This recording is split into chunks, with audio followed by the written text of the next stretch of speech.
Halo people, welcome back to this channel. Halo semuanya, apa kabar? Aku harap kalian dalam keadaan happy and healthy. Nah, jadi di video kali ini aku akan kasih tahu kalian beberapa kata, atau lebih tepatnya 13 kata yang seringkali kita salah kaprah gitu. Nah, jadi sebelum kita videonya, jangan lupa untuk subscribe, like, dan share ke media sosial yang kalian punya biar kalian gak ketinggalan video selanjutnya. Oke, jadi without further ado, 13 kata itu diantaranya yang pertama adalah acuh. Entah sejak kapan acuh selalu diartikan sebagai cuek, sampai ada salah satu lirik lagu yang juga ikutan salah menggunakan kata yang satu ini. Kau boleh acuhkan diriku. Nah, mungkin bagi kalian yang tidak cek KBBI atau Kamus Besar Bahasa Indonesia akan mengartikan kata yang satu ini sebagai tanda kita tidak peduli, cuek, atau apapun sebutannya. Padahal acuh merupakan arti dari peduli, kebalikannya kan. Nah, jadi kalau kalian mau membuat sebuah kalimat seperti ini, kamu acuhkan diriku sejak kedatangannya. It means kamu dipedulikan sejak kedatangannya dong, bukan berarti itu hal negatif, malah positif gitu. Nah, banyak yang seringkali salah kaprah di dalam kata ini. Bukan berarti dia cuekin kamu, justru dia peduli sama kamu. Tapi jika yang kamu maksud itu adalah kalimat cuek, maka kamu salah. Jadi gunakan kata ini dengan tepat. Kata yang kedua adalah diam. Nah, banyak yang juga salah kaprah dalam kata ini, atau penulis juga seringkali salah kaprah dengan kata ini. Biasanya mereka membuat kalimat seperti ini: aku diam tak bergeming ketika tahu isi surat itu. Ini merupakan salah satu dosa penulis dan juga pemborosan kata. Jadi arti kalimat di atas adalah aku diam tak diam ketika tahu isi surat itu. Bagaimana? Bingung kan? Jadi kalian hanya perlu mengkoreksi kalimat di atas menjadi aku diam tak bergerak ketika tahu isi surat itu. Intinya ketika kata bergeming maka sama artinya dengan diam. Atau kalau kalian sudah memakai kata diam, jangan menggunakan kata bergeming. Kata yang ketiga adalah ubah dan rubah. Siapa di antara kalian yang sering membuat kalimat seperti ini? Dia akan merubah dekorasi kamarnya. Big no. Kalimat di atas salah besar. Ubah berasal dari kata berubah. Sedangkan rubah itu binatang. Jadi kalau kalian menggunakan kata merubah, artinya dia akan menjadi kata yang artinya menjadi rubah.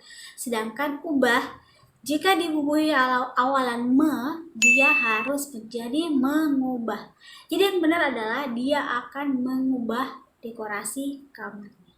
Kata yang keempat, absensi, presensi. Kata ini juga seringkali membuat kita bingung untuk membedakannya. Pernah waktu di sekolah, kita sering menjumpai kata yang diartikan sebagai tanda kehadiran. Atau biasa kita malah tanpa sadar mengatakan, itu artinya kalian mau diberi tanda ketidakhadiran. Nah, gak mau kan? Jadi absensi itu artinya ketidakhadiran, sedangkan presensi artinya kehadiran. Jadi kalau kalian mau nitip absen, usahakan bilang kayak gini, titip presensi dong, seperti itu.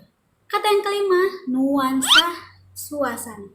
Penggunaan kata nuansa dalam satu lirik lagu pernah dipopulerkan oleh Vidi Aldiano. Ini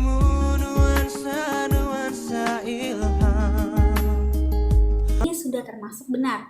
Nuansa diserap dari bahasa Belanda nuance, yang berarti variasi atau perbedaan halus seperti warna, suara, kualitas, dan makna kata. Atau misalnya terdapat nuansa makna yang berbeda antara kata murah dan murahan. Namun demikian, kita masih sering mendengar kata ini sering diartikan sama dengan suasana. Contohnya, nuansa mistis dalam ritual sesajen. Nah, kalimat di atas lebih pas menggunakan kata suasana. Kata yang keenam, nol dan kosong. Pernah gak sih kalian tanpa sadar atau malah bingung ketika mau isi pulsa terus menyebutkan nomor, apakah pakai kata nol atau kosong? Sebagian dari kita memang biasanya menemukan hal tersebut, mungkin ini terjadi karena ada yang menyamakan peran angka 0 yang diambil dari kata bahasa Belanda nul dengan kata kosong. Tapi dalam penjelasan Thesaurus bahasa Indonesia, thesaurus ya, padanan untuk itu kosong, namun hanya diberi label cek atau informal. Jadi nol itu mungkin lebih ke informal gitu. Sementara makna keduanya sama berarti hampa, nihil, atau keduanya merupakan kata sifat. Padahal kata nol di atas merupakan kata bilangan dan bukan kata sifat. Kata yang ketujuh yaitu nyinyir.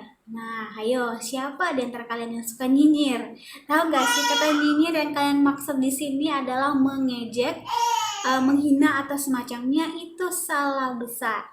Duh, sering banget ya kita ngatain orang nyinyir, padahal kita sendiri nggak tahu tuh artinya apa.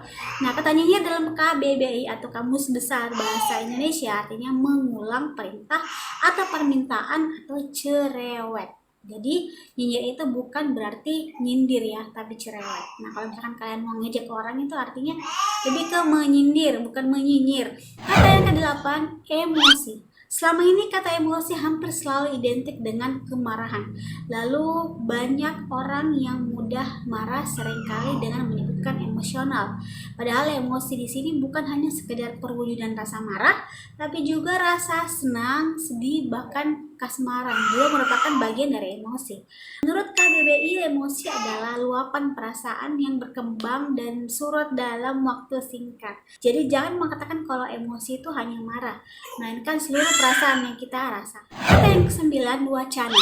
Kebanyakan dari kita banyak yang beranggapan bahwa wacana adalah kata yang menggambarkan sebuah rencana yang gagal atau hanya mengkosong belaka. Padahal itu salah.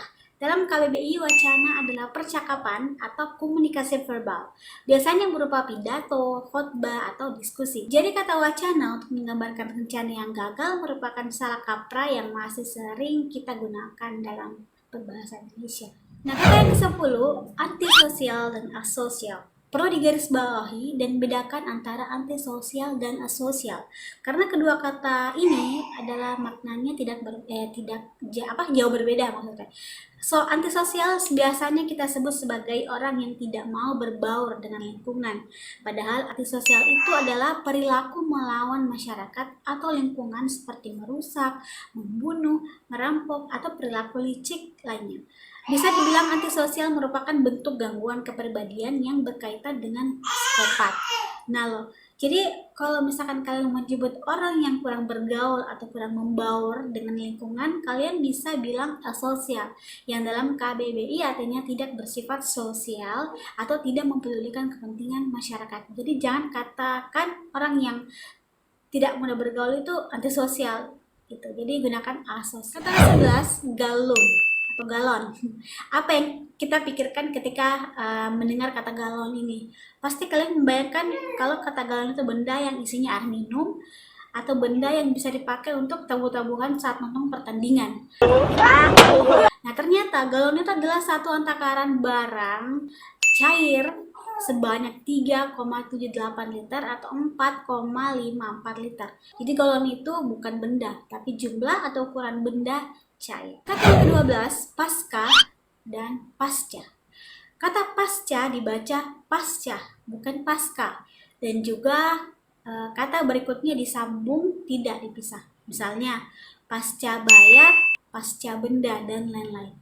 Pasca merupakan kata serapan dari bahasa Sanskerta yang artinya sesudah atau setelah. Aturan penulisannya juga harus digabung karena termasuk bentuk terkait.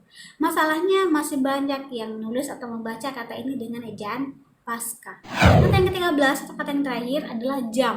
Pernah gak sih kalian mengatakan hal ini? Kita kumpul jam 8 pagi ya. Mungkin ini sudah menjadi kebiasaan kita dalam keseharian. Kata ini juga cukup lumayan banyak yang salah kaprah. Jadi jam adalah kata yang digunakan mengacu ke lamanya waktu yang dibutuhkan dalam suatu kegiatan. Sementara kata yang menunjukkan waktu lebih tepat menggunakan kata pukul. Sehingga kata yang benar adalah kita kumpul pukul 8 ya, acaranya hanya 2 jam. Nah, seperti itu. Dan mungkin masih banyak lagi kata-kata dalam keseharian kita yang tanpa kita sadari mungkin itu sudah menjadi hal yang wajar sehingga dianggap biasa aja bagi kita. Padahal kata-kata itu sangat jauh berbeda maknanya. Nah, bagaimana? Sudah tahu kan? Atau baru tahu?